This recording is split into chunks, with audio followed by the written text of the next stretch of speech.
Bismillahirrahmanirrahim. Assalamualaikum warahmatullahi wabarakatuh. Alhamdulillahirabbil alamin. Wassalatu wassalamu ala asrafil anbiya'i wal mursalin sayyidina wa maulana Muhammadin wa ala alihi wa sahbihi ajma'in, amma ba'd.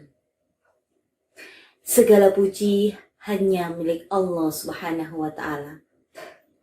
Segala zat yang maha ghafur, zat yang maha syukur, yang telah memberikan beribu-ribu nikmat yang tidak terukur.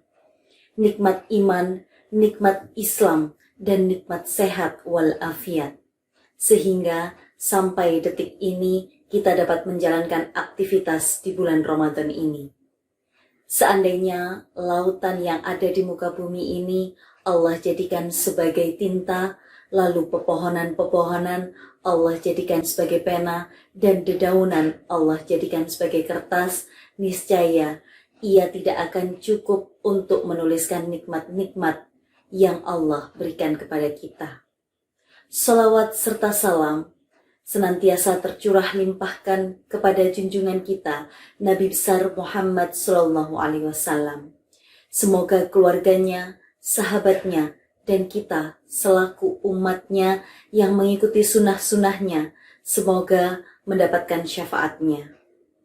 Pemirsa program Kalbu Rahimakumullah, mari kita tingkatkan ketakwaan kepada Allah dengan ketakwaan yang sebenar-benarnya, yaitu mengamalkan apa yang diperintahkan olehnya dan Rasulnya Shallallahu Alaihi Wasallam, serta menjauhi apa yang dilarang olehnya dan Rasulnya Shallallahu Alaihi Wasallam. Pemirsa yang semoga dimuliakan oleh Allah Subhanahu Wa Taala, salah satu karakter menonjol syariat Islam adalah agama kita datang membawa dan menjunjung tinggi kasih sayang. Begitu banyak nas dari Al-Quran maupun As-Sunnah yang menjelaskan hal itu.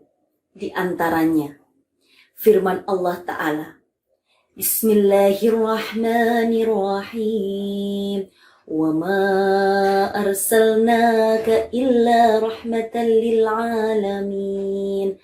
Kami tidaklah mengutusmu Muhammad melainkan untuk menjadikan rahmat kasih sayang bagi seluruh alam. Surat Al-Anbiya ayat 107. Juga sabda Nabinya Shallallahu Alaihi Wasallam, orang-orang yang penyayang akan disayangi Allah yang maha penyayang. Sayangilah siapa yang ada di muka bumi ini. Niscaya kalian akan disayangi oleh siapa yang ada di langit. Hadis riwayat Tirmidzi. Pemirsa program Kalbu yang dimuliakan Allah Subhanahu wa Ta'ala, dalam mengajarkan kasih sayang, Islam tidak hanya cukup untuk memaparkan secara global saja, namun juga menjabarkan secara terperinci, menyebutkan potret-potretnya secara detail, dan menggambarkan begitu jelas praktek nyatanya dalam kehidupan sehari-hari. Mulai dari orang terdekat, yakni anak dan istri, hingga manusia terjauh, baik itu dari sisi kekerabatan maupun agama. Semuanya berhak mendapatkan kasih sayang sesuai dengan porsi dan aturan yang telah digariskan agama. Tidak cukup hanya para manusia yang perlu mendapatkan jatah kasih sayang. Jauh hari sebelum orang-orang barat mengkampanyekan kasih sayang terhadap binatang atau mencanangkan program Green Life.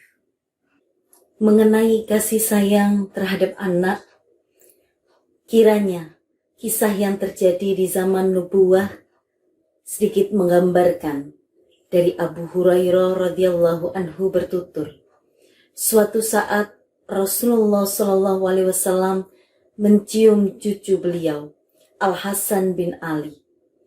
Dan saat itu ada Al-Aqra' bin Habis At-Tamimi duduk di samping beliau. Serta-merta Al-Aqra' berkomentar, aku memiliki 10 anak. Sungguh tidak ada satu anak pun yang mereka kucium. Maka Rasulullah SAW pun memandangnya seraya berkata, "Barang siapa tidak mengasihi, maka ia tidak akan dikasihi." Hadis riwayat Bukhari dan Muslim. Pemirsa yang semoga dirahmati oleh Allah. Untuk memotivasi sifat saling menyayangi sesama muslim, selain dengan menjelaskan hak dan kewajiban di antara mereka, Nabi kita Muhammad SAW juga membuatkan sebuah perumpamaan yang sangat indah tentang bagaimana seharusnya kaum muslimin berkasih sayang di antara mereka. Perumpamaan kaum mukminin dalam ukhuwah, kasih sayang, dan kepedulian sesama mereka bagikan satu tubuh. Jika salah satu tubuh anggota sakit, maka seluruh bagian tubuh akan bersolidaritas dengan ikut begadang dan merasa sakit. Hadis riwayat Bukhari dan Muslim. Pemirsa yang semoga dirahmati oleh Allah Subhanahu wa Ta'ala. Dalam menebarkan kasih sayang, Islam tidak hanya berhenti dalam wilayah sesama muslim saja, namun juga menambah hubungan dengan non-muslim. Di antara potretnya yang paling jelas, Islam memotivasi mereka untuk masuk dan mengikuti agama kasih sayang, agama Islam, agar mereka bahagia di dunia dan selamat di akhirat. Rasulullah SAW bersabda, "Demi Allah, tidaklah seorang pun dari umat ini, entah itu Yahudi atau Nasrani, yang mendengar tentang diriku, lalu ia mati dalam keadaan belum beriman dengan risalahku, melainkan ia akan menjadi penghuni neraka." Hadis riwayat Muslim dari Abu Hurairah radhiyallahu anhu. Andaikan mereka enggan masuk Islam dan tidak memerangi kaum muslimin, mereka tetap berhak untuk disikapi secara lahiriah dengan baik. Allah Ta'ala menjelaskan di dalam surat Al-Mumtahanah ayat 8, Allah tidak melarang kalian berbuat baik dan berlaku adil terhadap orang-orang kafir yang tidak memerangimu dalam urusan agama dan tidak mengusir kalian dari kampung halaman. Sesungguhnya Allah mencintai orang-orang yang berlaku adil.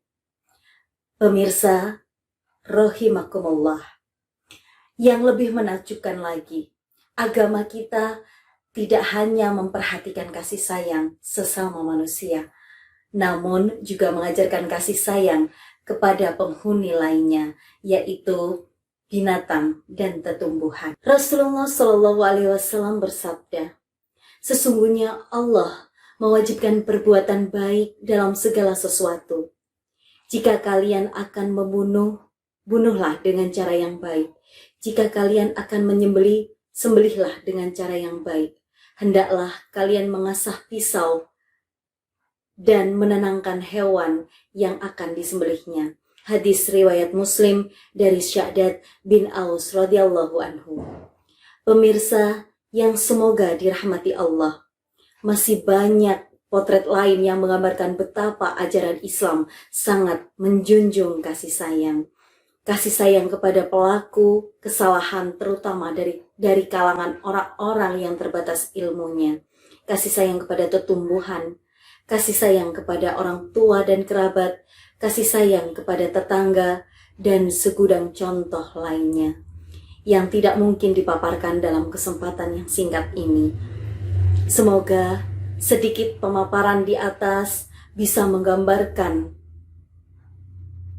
pada kita betapa Islam benar-benar agama yang mengutamakan kasih sayang dan memotivasi umatnya untuk mempraktekkan dalam kehidupan sehari-hari. Demikian beberapa hal yang dapat saya sampaikan. Semoga apa yang disampaikan tadi dapat memberi manfaat dan kebaikan bagi kita semuanya. Tentunya kesempurnaan hanya milik Allah semata. Karena itu saya memohon maaf atas ucapan yang tidak berkenan di hati para pendengar. Wallahul muwafiq ila aqwamit thariq. Semoga Allah menuntun kita menuju jalan yang lurus, yakni Islam. Akhirul kalam, wassalamualaikum warahmatullahi wabarakatuh.